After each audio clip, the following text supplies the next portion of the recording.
Join Dr. Kehinde Adenegan on a mathematical journey through 16 episodes of twists and turns.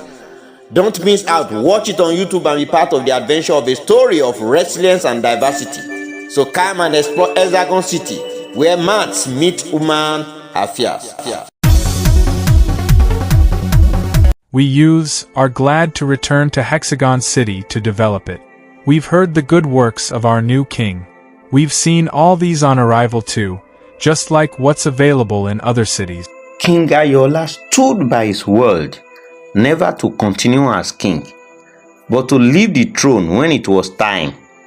He called a royal council meeting on the first working day of the year in the year 1987. He praised his royal council members for sustaining peace, joy, and prosperity in the city.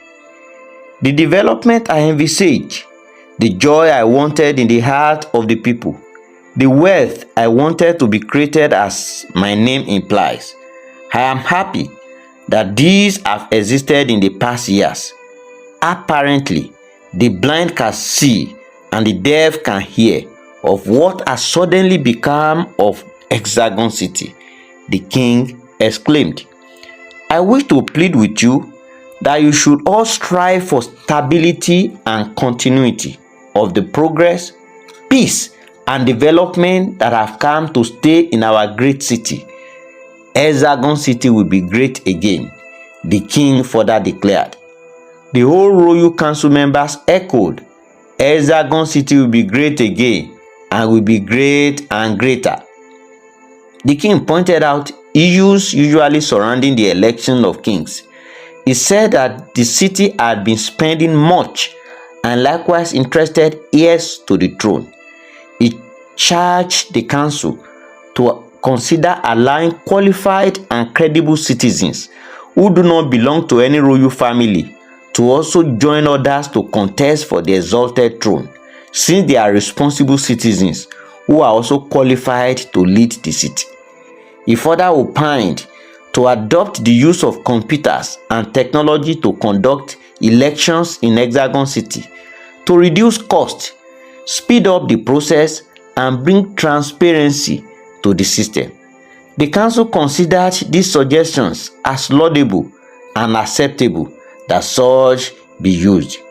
Later, King Ayoola appointed Shitu, a computer scientist and statistician, to work with the new chief priest, Pain, who would see to the election of the next king to ascend the throne. With the introduction of the computer for electronic voting for transparency, which the king has introduced, let's all embrace the new change. Our citizens in other cities can even participate in the king's election. Pain had been working as one of the shrine agents that worked with Kuku, who was once a chief priest in the city. On resumption, Shitu conducted a digital-based census of the people in Hexagon City with citizens. Biometric data were captured, which helped to curb crimes. He further deployed more closed-circuit television cameras, CCTV, in strategic locations across the city. At a royal dinner organized by the king, he urged members of his royal council and the people of Hexagon to work with the new king and kings who will come after him to ensure the stability and continuity of the peace that had come to stay in the city. He enjoined them to be good ambassadors of the city and never to allow the city to be plunged into darkness, as light had come at the end of the dark tunnel of the city.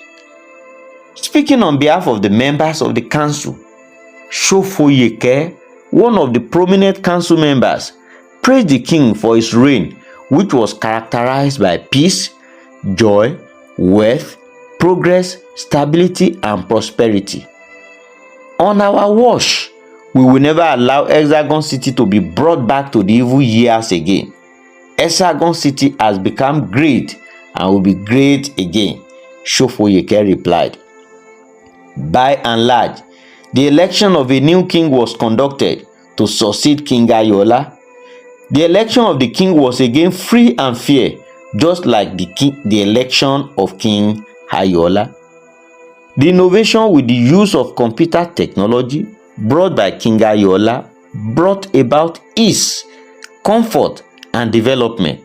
Shitu engaged the best brains in the city to develop computer-driven applications which made the election free and fair. The citizens did not go to election points, but in the comfort of their homes and at dedicated centers, the election took place.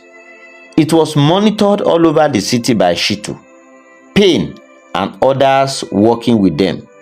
This idea seemed so pleasant to Pain, the chief priest, that he adopted that method for the city to be used in electing the king. Through this seamless process, the new king's election took place. I, Jane Thompson, on behalf of the real-world observers of the Hexagon City election, hereby report that the election was so peaceful, free, and fair. More importantly, we really commend the introduction of electronic voting by the former king, which has given it a global recognition. We wish Hexagon City the best now and beyond.